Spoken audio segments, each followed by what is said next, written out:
What's going on, Warriors? It's Coach Jay. Happy to have you guys in another episode. We're gonna dive in today, guys. We're gonna talk about if you're struggling with like high blood sugars during a workout, low blood sugars after workout, or if you're struggling with low blood sugars during a workout and high blood sugars after workout. I'm gonna show you some strategies and things to dive into and look at so you can manage your blood sugars a lot better. If it's the first time on the channel, I'm a type 1 diabetic bodybuilder. I've played sports my entire life. I've played hockey, football, soccer, you name it. Now I'm a diabetic fitness coach and I help diabetics to control their blood sugars and transform their bodies. But if you're not a diabetic, but you like supplement reviews, I also do supplement reviews and a lot of mindset, motivational stuff, and just good vibes. So you want to be a part of the family, make sure you guys smash that subscribe button down below, hit that bell notification, hit that like button so you guys don't miss out on any of these videos. Let's just dive right in.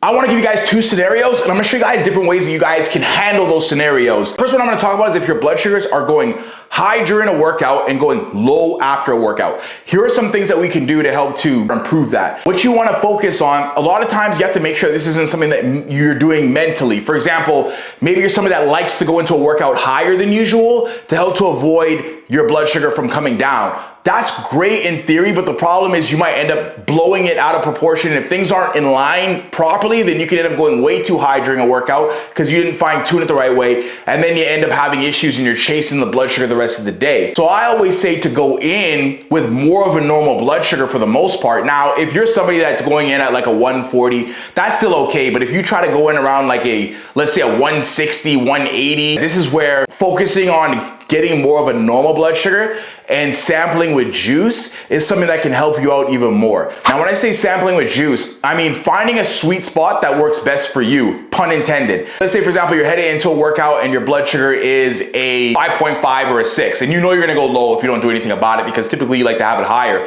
Start with 30 to 45 grams of juice before your workout, about 15 minutes before your workout. After you have that juice, 15 minutes before your workout, go work out and see if you still have a blood sugar low. If you still have a blood sugar low, I want you to up it, 45 to 60 grams of juice. Go in again to a new workout when you're in that range and see if that works. Your goal, you're just trying to find a sweet spot that works for you to avoid that low blood sugar. This way you don't have to chase highs and go in high and always have to worry about that before a workout. Also, this will mitigate the low blood sugar that you're having.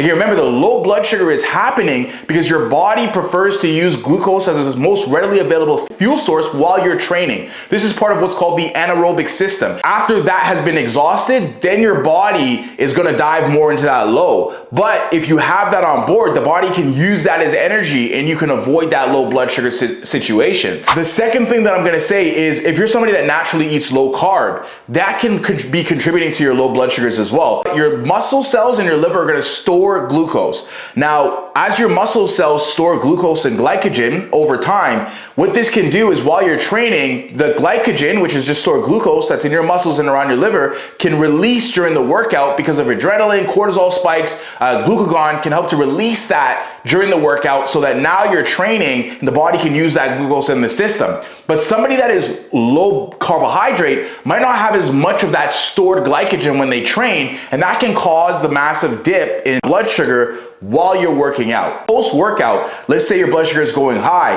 If your blood sugar is going high post-workout, that could likely be due just to a delayed response or the glucagon that's being released, but now you're not training at that intensity anymore, but your body is still ramped, its cortisol and its adrenaline levels up, and so now it's still releasing all that glycogen, all that glucose without the workout that you're doing to absorb the glucose. So now as a result, you stay high. So to mitigate that, you have to find the pattern of how high you're going and go ahead and bolus for it, get ahead of it to see if that helps out. Now, of course, you always, when you bolus and you're testing these things, always have sugar on you just in case it dips a little bit. But if you're notice that every time you're doing it, you're spiking up post-workout, then try to mitigate that by giving an injection just a little bit before the end of your workout to avoid that spike. Let's say, for example, you're going into a workout and you are, let's say it's a 140. Now, post-workout, you know if you don't do anything, you're spiking to a 250. Or a 240. Now what you're gonna do is you're gonna take a 240, subtract a 240 from 140, and figure out what that is. right? Let's say it's 100 mgdls approximately you're going to increase on average. Maybe it's a range between 100 to 150 typically you increase. Now what you can do is find your correction factor. Let's say your correction factor is 1 unit drops you, just for the sake of argument, 1 unit drops you 50 mgdls. So you can get ahead of that, and let's say our person typically is going to raise 100 mgdls, then give yourself 2 units. If we're saying 1 unit is going to drop you 50 mgdls, give yourself 2 units of insulin to account, based on a correction factor of 1 to 50, to account for that increase of 100 mgdls that typically happens. This is one of the ways you can get more practical around what you're doing to get ahead of the pattern to avoid that high blood sugar that's happening post-workout as well. And on top of it too, if you're somebody who's spiking higher after the workout, then changing your insulin to carb ratio for your dinner and testing it till you find what works will be important too. So let's say you're somebody, for example, who typically does 1 unit for every 10 grams of carbohydrates. Now you might want to go 1 unit for every 7 post-workout to avoid and account for the spike that you're getting after your workout as well.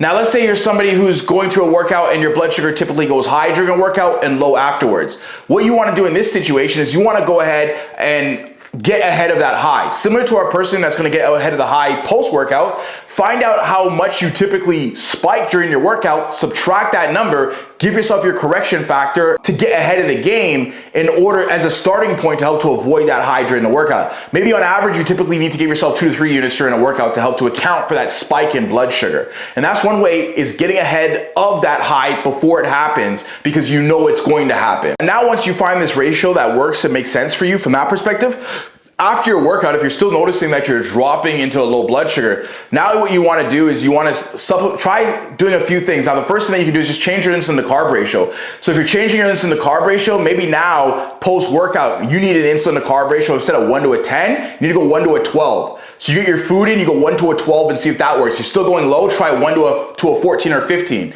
And just keep tweaking it until you find what works. But post-workout, the game plan is just tweaking that, what you're doing with the insulin to carb ratio to help to avoid any of the lows that could happen afterwards. Remember, the body's metabolism for you might be ramped up too high, and you're not getting that release of the hormones of glucagon and adrenaline, and it's not breaking up enough of the glucose post-workout because maybe you exhausted that during the workout, so that's why you're going low after the workout, because you don't have as much glucose in the system. And then if you couple that with being more insulin sensitive, remember post-workout, a lot of people are more insulin sensitive. So by you giving the same insulin to carb ratio, it's going to absorb and the impact is going to be a lot more. So changing that insulin to carb ratio slightly, again from a 1 to a 7, if you're a 1 to a 10 if you're typically that, to a 1 to a 12, and trying that and seeing that works. If you're also on an insulin pump, just adjusting that a little bit and lowering that is something that can help out a little bit. If you're on something that's not an Omnipod 5 that has an algorithm to it, then that's something that you might want to do to set a specific basal rate post-workout so you're giving yourself a little bit less. I recommend trying one thing at a time and then moving down the line. First, try the insulin to carb ratio. If that doesn't work, try the insulin to carb ratio and the basal ratio and see if that works. The goal is to keep tweaking until you zero into that pattern and you find something that's going to work for you.